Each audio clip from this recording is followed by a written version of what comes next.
আমার বিষয় হচ্ছে প্রসিদ্ধ চার ইমামের আকীদা ও মানহাজ।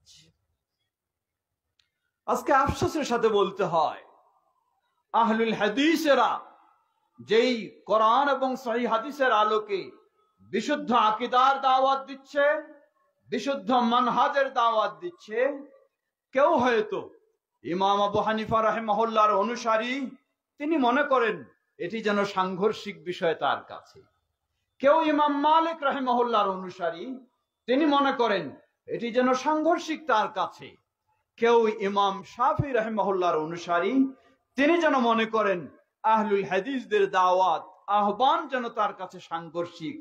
আসলেই কি সাংঘর্ষিক না একই বিষয়?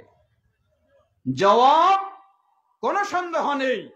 আজকে আহলুল হাদিসেরা যে দাওয়াত দিচ্ছে, সালাফি মানহাজের যে দাওয়াত, যেই আকীদা ও মানহাজের প্রচার প্রসার আমরা করে যাচ্ছি, এটি সেই 1300 বছর পূর্বে ইমাম আবু হানিফা রাহিমাহুল্লাহর দাওয়াত ছিল এটাই, ইমাম মালিক রাহিমাহুল্লাহর দাওয়াত ছিল এটাই, ইমাম শাফি রাহিমাহুল্লাহর দাওয়াত ছিল এটাই, ইমাম আহমদ বিন হাম্বল রাহিমাহুল্লাহর দাওয়াত ছিল এটাই। আহলুল হাদিসেরা নতুন কোন দাওয়াত নিয়ে আসে নাই, ঠিক কিনা? বলবেন কিভাবে ঠিক? আমরা তো দেখছি ভিন্ন রকম। জবাব, বাস্তবে আপনারা ভিন্ন রকম দেখছেন। এর কারণ হলো, সত্যি ইমাম আবু হানিফা রাহিমাহুল্লাহ আল্লাহর বিষয়ে যেই স্বচ্ছ সুন্দর কোরআন এবং সুন্নাহর আলোকে আকীদা, আজকে আফসোসের সাথে বলতে হয় যারা নিজেদেরকে হানাফি বলে পরিচয় দিচ্ছেন, সে ভাইরা ইমাম আবু হানিফা রাহিমাহুল্লাহর সেই আকীদার কাছেও নেই, সেই আকীদাও তারা গ্রহণ করেননি। কারণ আমি এটি নিজেকে জাহের করার জন্য বলছি না, বরং বাস্তব বলছি। যেহেতু আমার পিএইচডির গবেষণা ছিল ইলমুত তাওহীদে, ইমাম আবু হানিফা রাহিমাহুল্লাহ এর অবদান আমি গবেষণা করে দেখেছি। ইমাম আবু হানিফা রাহিমাহুল্লাহর বক্তব্য, ইমাম আবু হানিফা রাহিমাহুল্লাহর দাওয়া, ইমাম আবু হানিফা রাহিমাহুল্লাহর আকীদা, ইমাম আবু হানিফা রাহিমাহুল্লাহর দার্স তাদরিস, ইমাম আবু হানিফা রাহিমাহুল্লাহর লেখনী, সব কিছুই প্রমাণ করে দেয়, বিশেষ করে আল্লাহ সুবহানাহু ওয়া তাআলার ক্ষেত্রে যে আজকে ভ্রান্ত আকীদা পোষণ করা হয় যে আল্লাহ সুবহানাহু ওয়া তাআলা নাকি স্বসত্তায় তিনি সর্বত্র বিরাজমান। কি বলবেন সুবহানাল্লাহ? জোরে বলুন। শুধু স্বসত্তায় বিরাজমান নয়, বরং এদেশের মানুষেরা যিনি ইমাম আবু হানিফা রাহিমাহুল্লাহকে ইমাম হিসাবে স্বীকার করেন, আবার তিনি আকীদা পোষণ করেন, তিনি বলেন যে আল্লাহ আমার কথায়, আল্লাহ আমার কলবের ভিতর। জোরে বলুন নাউযুবিল্লাহ। কি ভয়ঙ্কর আকীদা! অথচ আপনি দাবি করেন আপনার ইমাম আবু হানিফা রাহিমাহুল্লাহ। 1300 বছর পূর্বে ইমাম আবু হানিফা রাহিমাহুল্লাহ আল্লাহর বিষয়ে কি স্পষ্ট ফতোয়া তিনি জারি করেছেন। তিনি বলেছেন, এটা কোন ব্যক্তি যদি বলে লা আদরি লা আরিফু রাব্বি ফিল আরদি আও ফিস সামা ফাকাদ কাফারা লিআন্না আল্লাহ তাবারাকা ওয়া তাআলা ইয়াকুলু আর-রাহমানু আলাল আরশি ইসতাওয়া ওয়াল আরশু ফাওকা সাব'a সামাওয়াত। ইমাম আবু হানিফা রাহিমাহুল্লাহ বলেন, যা বিশুদ্ধ সূত্রে তা থেকে প্রমাণিত, তিনি বলেন কোন ব্যক্তি যদি বলে আমি জানি না আল্লাহ আসমানে না জমিনে, ইমাম আবু হানিফা রাহিমাহুল্লাহ তিনি বলছেন ফাকাদ কাফারা, তার এই চিন্তাধারা, এই আকীদা, এটি হলো কুফরি আকীদা। কারণ আল্লাহ সুবহানাহু ওয়া তাআলা তিনি নিজেই ঘোষণা দিয়েছেন আর রহমানু আলাল আরশি ইসতাওয়া, দয়াময় রহমান কোথায় রয়েছেন? আরশের উপরে।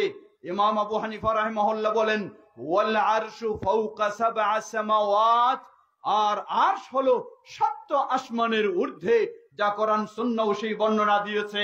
সুতরাং ইমাম আবু হানিফা রাহিমাহুল্লাহ বলেন, যারা এই বাতিল আকীদা পোষণ করে, এমনকি আল্লাহ আমার কলবের ভিতরে বলি, অথবা আল্লাহ স্বসত্তায় সর্বত্র বিরাজমান রয়েছেন এটি বলি, অথবা আরো এই ধরনের আল্লাহর বিষয়ে যদি আকীদা ভ্রান্ত হয়ে থাকে, ইমাম আবু হানিফা রাহিমাহুল্লাহ 1300 বছর পূর্বে তিনি ফতোয়া জারি করেছেন। এটি হলো কোন আকীদা? এটি কুফরি আকীদা। কেন? কারণ এটি সরাসরি কোরআন সাংঘর্ষিক, কোরআন বিরোধী। কারণ আল্লাহ সুবহানাহু ওয়া তাআলা কোরআনুল কারীমে নিজের অবস্থান তুলে ধরেছেন, আর রহমানু আলাল আরশি ইস্তাওয়া, দয়াময় রহমান হলেন কোথায়?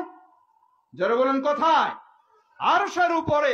তবে আল্লাহ সুবহানাহু ওয়া তাআলা আমরা কি করি, আমরা কি বলি, তিনি সেই আরশের উপর থেকে সবকিছু দেখেন, সবকিছু শোনেন, সবকিছু জানেন, সবকিছুর ক্ষেত্রে তিনি ক্ষমতা রাখেন। প্রিয় ভাইরা আমার, এই সুন্দর আকীদা ছিল ইমাম কার? আবু হানিফা রাহিমাহুল্লাহ। ঠিক একই ভাবে ইমাম মালিক রাহিমাহুল্লাহ, তাকে যখন জিজ্ঞাসা করা হলো আনিল ইস্তাওয়া, আল্লাহ সুবহানাহু ওয়া তাআলা আরশের উপর রয়েছেন, এই বিষয়ে আপনি কি বলেন, কিভাবে রয়েছেন ইত্যাদি যখন প্রশ্ন করা হলো, প্রশ্নের জবাবে তিনি বললেন, জেনে রাখো আল ইস্তাওয়া মা'লুমুন, আল্লাহ সুবহানাহু ওয়া তাআলা আরশের উপরে রয়েছেন। আরবি ভাষায়, কোরআন সুন্নাহর ভাষায় তা আমরা জানি, এবং ওয়াল ঈমানু বিহি ওয়াজিবুন, এটির প্রতি ঈমান আনা ওয়াজিব, ফরজ, কারণ এটি কোরআন এবং সুন্নাহ বলছে। ওয়াল কাইফু মাজহুলুন, কিন্তু আল্লাহ কিভাবে রয়েছেন তা আমরা জানি না, শুধু জানি আল্লাহ রয়েছেন আরশের উপরে, কারণ আল্লাহ রাব্বুল আলামিন তা আমাদেরকে জানাননি। ওয়াসওয়ালু আনহু বিদআতুন, আর এই বিষয়ে যদি বেশি কিছু জিজ্ঞাসা করা হয়, বেশি কিছু প্রশ্ন করা হয়, মন্তব্য করা হয়, সবই হলো বেদাত। কারণ নবী সাল্লাল্লাহু আলাইহি ওয়াসাল্লাম সাহাবায়ে কেরামদের কাছে যখন এভাবে কোরআন সুন্নাহর বাণী এসেছে, তারা একেবারেই কোরআন সুন্নাহর কাছে আত্মসমর্পণ করে মেনে নিয়েছেন। প্রিয় ভাইরা আমার, সুতরাং আমরা বলবো, একইভাবে যদি আমরা ইমাম শাফি রাহিমাহুল্লাহর কথা চিন্তা করি, তিনিও সেই সুন্দর আকীদায় রয়েছেন। ইমাম আহমদ বিন হাম্বল রাহিমাহুল্লাহর কথা যদি বলি, তাহলে বলা যায় গোটা পৃথিবীর বুকে যখন কোরআন নিয়ে প্রশ্ন এসেছে, কোরআন আল্লাহর সৃষ্ট বস্তু না সৃষ্ট বস্তু নয়, এ নিয়ে প্রশ্ন আসলে বাধ্য করে যখন প্রশাসনিক ভাবে মানুষকে চাপ সৃষ্টি করে সেই ভ্রান্ত মুতাজিলার আকীদায় বিশ্বাস করতে বলা হয়, গোটা পৃথিবীর বুকে একজন ব্যক্তি সেই সঠিক আকীদার উপরে অটল ছিলেন, সকল প্রকার জেল জুলুম নির্যাতন তিনি সহ্য করেছিলেন। তিনিই হচ্ছেন ইমাম ও আহলিস সুন্নাহ ওয়াল জামাআহ, ইমাম আহমদ বিন হাম্বল রাহিমাহুল্লাহ। সুতরাং আমরা বলবো, আজকে আহলুল হাদিস বা সালাফি মানহাজের যে দাওয়াত, শুধু বাংলার বুকে নয়, গোটা বিশ্বের বুকে এই দাওয়াত, আর সেই প্রসিদ্ধ চার ইমাম, ইমাম আবু হানিফা রাহিমাহুল্লাহ, ইমাম মালিক রাহিমাহুল্লাহ, ইমাম শাফি রাহিমাহুল্লাহ, ইমাম আহমদ বিন হাম্বল রাহিমাহুল্লাহ, তাদের আকীদা ও মানহাজে কোনো পার্থক্য নেই। কিভাবে পার্থক্য নেই? কারণটা কি? এর একটি বড় গুরুত্বপূর্ণ কারণ মনে রাখবেন। ইমাম আবু হানিফা রাহিমাহুল্লাহ তিনি স্পষ্টভাবে ঘোষণা দিয়েছেন, জেনে রাখো, আমার কথা যদি আল্লাহর কথার বিপরীত হয়ে থাকে এবং আল্লাহর রাসূল সাল্লাল্লাহু আলাইহি ওয়াসাল্লামের কথার বিপরীত হয়ে থাকে, তাহলে তোমরা আমার কথাকে ছুঁড়ে মারো, তোমরা গ্রহণ করো আল্লাহর কথাকে এবং রাসূলের কথাকে। একই ভাবে ইমাম মালিক বলেছেন, ইমাম শাফি বলেছেন, ইমাম আহমদ বিন হাম্বল বলেছেন, যাদের সব কথার মূল বিষয় হলো ইসলাম মানেই হলো আমাকে মেনে চলতে হবে আল্লাহর কিতাব আল কোরআনুল কারীম এবং নবী মুহাম্মদ সাল্লাল্লাহু আলাইহি ওয়াসাল্লামের সহিহ হাদিসের মাধ্যমে।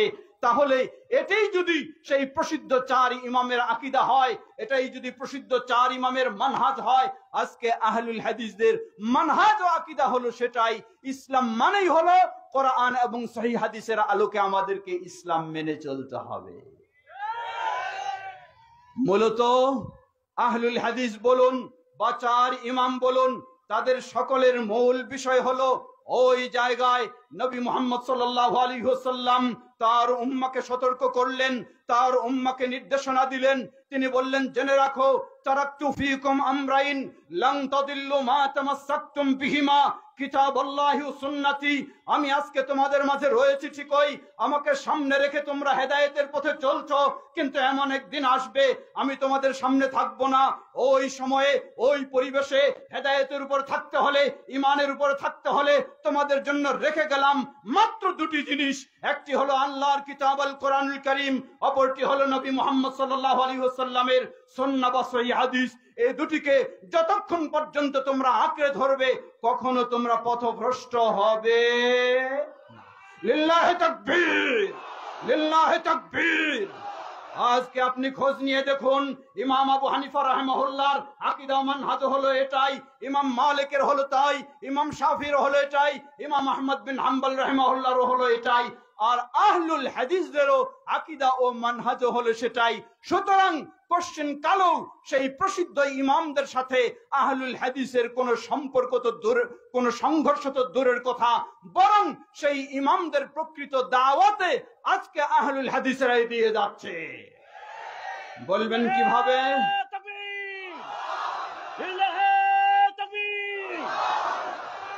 বলবেন কিভাবে? আমার সময় যেহেতু শেষ হয়ে গেছে, দীর্ঘ করতে চাই না, শুধু আরেকটি কথা বলেই স্মরণ করে দিতে চাচ্ছি। আজকে আহলুল হাদিসেরা যখন বলে আমরা ধারণ করব আল্লাহর কিতাব আল কোরআনুল কারীম, আমরা ধারণ করব নবী মুহাম্মদ সাল্লাল্লাহু আলাইহি ওয়াসাল্লামের হাদিস, কিন্তু নবী মুহাম্মদ সাল্লাল্লাহু আলাইহি ওয়াসাল্লামের হাদিস যদি সহিহ না হয় তাহলে গ্রহণ করার সুযোগ আছে? যার কারণে আহলুল হাদিসেরা সচেতন, আহলুল হাদিসেরা সতর্ক। হাদিস অবশ্যই গ্রহণ করব। তথাকথিত হাদিস অস্বীকারীরা যারা কখনো মুসলিম হতে পারে না, যারা কখনো ইমানদার থাকতে পারে না, কারণ মুসলিম মানেই তাকে কোরআন এবং সহিহ হাদিস গ্রহণ করতে হবে, বলা হয় আমরা নাকি নতুন করে সহিহ হাদিসের কথা বলছি। অথচ আপনি লক্ষ্য করুন 1300 বছর পূর্বে ইমাম আবু হানিফা রাহিমাহুল্লাহ তিনি স্পষ্ট তার অবস্থানকে, তার আকীদাকে, তার মানহাজকে তিনি জাতির সামনে উন্মুক্ত করেছেন, স্পষ্ট করে দিয়েছেন। তিনি বলেন, জেনে রাখো ইযা সাহহাল হাদিস ফাহুয়া মাযহাবি। আমি আবু হানিফা বলে যাচ্ছি, পৃথিবীর যেখানেই যখনই কোন হাদিস সহিহ বলে প্রমাণিত হবে সেটিই হলো আমার মত ও পথ। বলুন আলহামদুলিল্লাহ। সেই আহ্বানে আজকে আহলুল হাদিসদের লিল্লাহি তাকবীর। সুতরাং আমরা বলবো প্রকৃতপক্ষে আহলুল হাদিসেরাই সেই ইমামদেরকে যথাযথ সম্মান করে এবং তাদের শ্রদ্ধা করে, তাদের অনুসরণ করে। কিতাব এবং সুন্নাহর আলোকে বাংলাদেশ জমিয়তে আহলে হাদিস আজকে সেই আহ্বান জানায়, সেই দাওয়াত জানায়। শেষে ছোট্ট একটি কথা স্মরণ করে দিতে চাই। আজকের এই বিশাল মহাসম্মেলন এটি একজন দুজন মানুষকে দিয়ে হয় নাই, সবাই যখন ঐক্যবদ্ধ হয়েছি তখনই সম্ভব হয়েছে, ঠিক কিনা? সুতরাং স্মরণ করুন, দিনাজপুরের মানুষ আপনি, আল্লামা আব্দুল্লাহিল কাফি আল কুরাইশি রাহিমাহুল্লাহ দিনাজপুরের কৃতি সন্তান। ওই 1946 সালে বাংলার বুকে ছড়িয়ে ছিটিয়ে থাকা বিক্ষিপ্ত মানুষদেরকে যখন এক প্ল্যাটফর্মে তৈরি করে এক প্ল্যাটফর্মে নিয়ে আসলেন, নিয়ে এসে সেই প্ল্যাটফর্মটি উপহার দিলেন। প্ল্যাটফর্মটির নাম কি মনে আছে আপনাদের? কি নাম? জোরে বলুন, নামটা মনে থাকতে হবে। দিনাজপুরের মানুষ হবেন আর মনে রাখবেন না। আল্লামা ডক্টর আল্লামা আব্দুল্লাহিল কাফি আল কুরাইশি রাহিমাহুল্লাহর পরে একাধারে 43 বছর যিনি এই তাওহীদ ও সুন্নাহর প্ল্যাটফর্মের নেতৃত্ব দিলেন, আল্লামা ডক্টর মোহাম্মদ আব্দুল বারী রাহিমাহুল্লাহ। আজকে এই মহাসম্মেলন আমাদেরকে স্মরণ করে দিচ্ছে এই দিনাজপুর থেকেই গোটা বাংলার মাঝে সেই বিপ্লব তৈরি হবে। বাংলার বুকে যত আহলুল হাদিস সবাই আমরা ঐক্যবদ্ধ হয়ে জমিয়তের প্ল্যাটফর্মে ঐক্যবদ্ধ হয়ে এই প্ল্যাটফর্মকে মজবুত ও শক্তিশালী করে সকলের মাঝে আমরা এই তাওহীদ সুন্নাহর দাওয়াতকে ছড়িয়ে দেব ইনশাআল্লাহ। বলুন ইনশাআল্লাহ। আল্লাহ আমাদের সবাইকে সে তৌফিক দান করুন। লিল্লাহি তাকবীর, লিল্লাহি তাকবীর।